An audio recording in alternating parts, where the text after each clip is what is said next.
Oh God, Dane. Hello and welcome to Who Is Best, a show where I look into games to give you choices and rate those choices in a tier list. Spoilers are all but impossible to avoid here, so be warned. Trails into Daybreak is the beginning to a new saga in the Legend of Heroes series. This time, we find ourselves in the country of Calvard with a brand new cast of characters. That looks like a nice chest. We also find ourselves with a new combat system. Unlike previous Trails games, Daybreak mixes action and turn-based elements into its battle system. It also added a combo system that increases damage the more successive hits you make. There's been a massive nerf to previous broken strats like evasion tanks or S-craft spamming, which is a welcome change. Now, before we get into the tier list, there are a few things we need to walk through. First, there are two broken strategies that, if abused, break this title. That looks like a nice chest. The first is the passive skills Arc Feather and Judgment Feather. These two attacks have a 40 and 50% chance of popping off after a character inflicts arts damage. They hit multiple times, boosting the combo meter and damage additive while also delaying the enemy. This is absolutely busted. That looks like a... The second broken strat are shields. Shields are cast on a party member and are thrown over their HP. This essentially can double or triple a player's health points, making them extremely tanky. Anyway, aside from party members having access to these two mechanics, we'll also consider stats, crafts, S-crafts, movesets both in and out of battle, as well as their court setup. Oh, and one other thing. There are technically 8 party members in Daybreak, but throughout your playthrough you will receive guest characters temporarily. In Chapter 5, the longest chapter in the game, you will actually get to decide which temporary party member you would like to take with you. Even though these guest members aren't available during the final boss and their equipment and courts can't be changed, I'm including them in the tier list as Chapter 5 is massive and their addition can be helpful. If you're new to the channel, please subscribe and hit that bell for notifications. Also stick around to the end where we'll reveal the optimal team for your playthrough, as well as a bonus list. We'll start with the tier. Of all the guest characters, Renee is both the worst as well as the least accessible of the bunch. He lacks an S-craft and his only redeeming feature is the ability to accelerate the party. Perhaps in future games he'll be better developed and more accessible. Fee is a returning party member from the Trails of Cold Steel series. You actually get access to her twice during your playthrough. Once in Chapter 3, and as a guest character in Chapter 5. In Chapter 3, she's okay, and in Chapter 5 you can't control her. Evasion tanks are all but useless in Daybreak, so Fee pretty much loses all significance in battle. The low tier.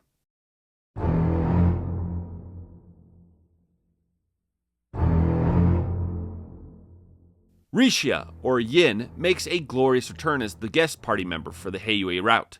She's been nerfed in a lot of ways from Reverie, but not all. She can't be customized, but her kit isn't terrible. She's mainly a physical DPS, with her best feature being the ability to boost her CP with Flame Talisman. Her attacks during field combat are a little wonky, and you'll probably mainly use her in turn-based combat for her S-craft. Ultimately, she's not worth switching out with any of the main party members, but during Chapter 5, she does create a lovely distraction.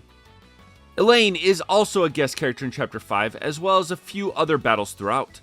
She is the second best guest character available, and in every instance she joins the party, Elaine is much stronger than your other party members. In Chapter 5, your party will finally be caught up to her, and at that point, she's about as useful as Rixia. She has a decent self-buff, and her S-craft does major damage. Her moveset outside of battle is a little more straightforward. Hopefully we'll get to play around with her a little more in the sequel. Alright, to avoid an insanely bloated mid-tier, I'm going to split it up into 2 parts. So we'll start with the lower mid-tier. Bearguard is the final permanent party member you receive. He, like Judith, has a craft that dispels enemy buffs, which already makes him incredibly useful. Unlike Judith though, he is not built for casting. Bearguard is a straight up DPS tank with high attack and defense. In physical damage, he can actually surpass Aaron, but there's 2 big issues with Bearguard. The first is speed. Bearguard is the slowest party member, which makes him unable to attack as often as your other characters. Second, physical attackers are wildly outpaced in the latter half of the game, and if you want him to keep pace, you would need to switch Bearguard over to a mage. And at that point, Judith is just better in every way. Katra is an interesting party member. He has everything you could ask for when it comes to battle. Laplace Code casts Shield, though it costs an incredible amount of CP and has a limited range. He has high ATS, though he is the only caster that can't access Judgment Feather. And he has one of the strongest heals in the game, which will be situationally useful. Katra has the worst S-Craft in the game and struggles to damage both in and out of battle. With the right quartz setup, he can get Arc Feather, but again, not Judgment Feather, which is much better. The main issue with Katra is that everyone else does what he does, just better. Rosette and Agnes have better shields. Agnes has higher ATS and can heal as well. Fairy can access the feather abilities earlier, and everyone else has better S-Crafts. All in all, Katra's good, but not amazing. The last guest character in Daybreak is the insanely busted Shizuna. Honestly, if she wasn't exclusive to Chapter 5, I would have bumped her into the top tier. Shizuna isn't only broken in turn-based battles, but in field combat, she has the strongest charge attack of the entire party. In combat, spamming Shizuna's cheap craft duality will ensure that the enemy is never able to keep a buff while dishing out damage. On top of that, Shizuna's crafts have 100% accuracy and her S-Craft is by far the best in the entire game. Not only does it rack up the combo damage additive, but it also casts a significant delay on the enemy. This makes her ideal for boss fights. All in all, if you're looking for a guest character that outpaces your other party members, then go with the Ikaruga route in Chapter 5. The final member of the lower mid-tier is Eren. Now, casual players might be scratching their heads here. In a normal playthrough, one where the player doesn't understand some of the nuanced strats of battle, Eren will almost always be their best party member. He has high speed and damage, and his S-Craft absolutely destroys everything. In the first half of your playthrough, before you get access to the rest of the party, he will undoubtedly be your strongest party member. But as you unlock the feather abilities and start abusing arts, physical attackers take a back seat, and by the end of the game, Eren will most likely be benched for other party members. That being said, he is still immensely useful and viable throughout your entire playthrough if you want to use him. Let's move on to the upper mid-tier.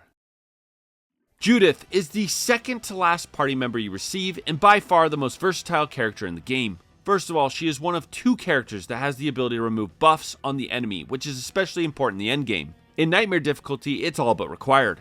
Second, Judith has one of the best self-buffs in the game, making her an incredible DPS. She can also lower enemies' resistance to elements, allowing them to be more easily debuffed. Though her damage numbers won't quite hit Eren's and Bergard's, her above average ATS allows her to comfortably slip into a caster role in the latter half. Given the feather abilities, and situationally using her crafts will produce one of the better party members in Daybreak. If placed side by side, Judith is a better party member than Fairy. But seeing as Fairy is one of the first characters to recruit, and is the first caster to get access to the feather abilities as her quartz setup is ideal for the skill, Fairy is actually pretty amazing throughout. Fairy's main draw is her craft Flaming Prayer, which is a cheap CP attack and magic attack buff, as well as her S-Craft, which hits dozens of times, increasing the combo counter. If her ATS was higher, she might have landed on the top tier. All in all, though in the end game Judith might be the better choice, Fairy should not be overlooked. The top tier. There's only one character in the top tier, and that is Agnes. Agnes covers two main jobs, magic DPS and healer. Healing is awesome, but really only required for some of the harder boss fights. As I stated at the beginning, magic damage is off the charts, and if mixed with the feather abilities, becomes absolutely broken.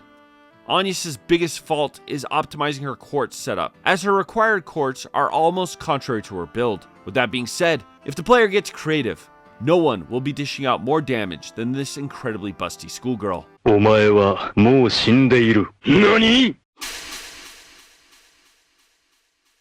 The God tier. Rosette, to the untrained eye, may not come off as one of the best characters in the game.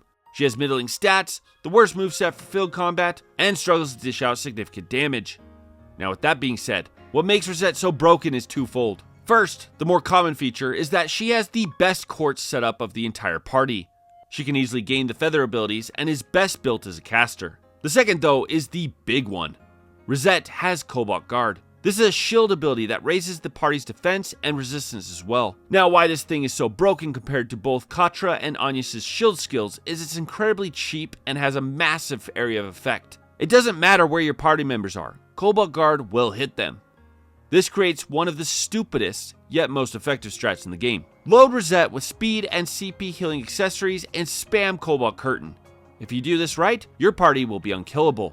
Nothing will attack rapidly enough to break your shields, and if you are constantly replenishing it, there is nothing that can stand in your way. I imagine this oversight will be corrected in subsequent games, as it is unbelievable when you see it in action. The final member of the God tier and single best party member of the game is Van. Now, broken tanks are no stranger to the Trails series, but Van pretty much puts everyone else to shame. Not only is he statistically the best character in Daybreak, but he also has the situational Grendel transformation, which if invoked will dish out the most damage of any character. If that wasn't enough, Van also has access to exclusive holocores, the Chaos Mare holocore being the single best holocore in the game. This will buff Van to an unrecognizable level. Now, the most potent part of Van is his crafts. Not only does he have a self buff that can simultaneously heal status elements, but he also has the incredibly cheap Coin Bullet craft, which draws aggro from other party members, ensuring that the enemy attacks him. If you move Van off to one side and hit the enemy with Coin Bullet, your other 3 party members essentially can avoid damage altogether. If you pair this strategy with Rosette's Cobalt Curtain, you are, well, invincible. Now, as for optimal party, there are 3 required members. Van is your tank and should start every battle with Coin Bullet, while Rosette spams magic spells boosted with the Feather Shard skills and Cobalt Curtain when shields are low. The third is Agnes. She will be your main source of damage while also indefinitely delaying the enemy from attack with the Feather abilities. The final party member can be anyone else. If you want the most broken team, use either Fairy or Judith, as they make for the second best casters. Make sure they have the Feather abilities and add to the delay. Judith is better than Fairy, as she'll be able to strip the enemy of buffs. Throw on Speed Quartz and build up the combo damage additive with spells and Coin Bullet before unleashing Van and Judith's S-Craft, and you have a guaranteed broken team. And that's our list. Let me know your thoughts in the comments below. Also, if you are a fan of the Trails series, be sure to check out my list on other titles. Thank you to all my Patreon members, and if you would like to request your own list, click on the link below. Be sure to like, share, and subscribe, and I'll see you all later. Bonus round. Best Dressed Warriors go. Number 10, Agnes' swimsuit. Number 9, Marduk Battle Maid suit. Number 8, Katra's school uniform. Number 7, Bearguard's Beefcake swimsuit. Number 6, Judith's swimsuit. Number 5, Agnes' 4 SPG United attire. Number 4, Rosette's maid outfit. Number 3, Kruga Priestess's garb. Number 2, Golden Blood suit. And number 1 may be cheating, but Judith's Grimcat transformation, hands down. Hey everyone, thanks for watching. Please check out some of my other videos linked below, and have a great day.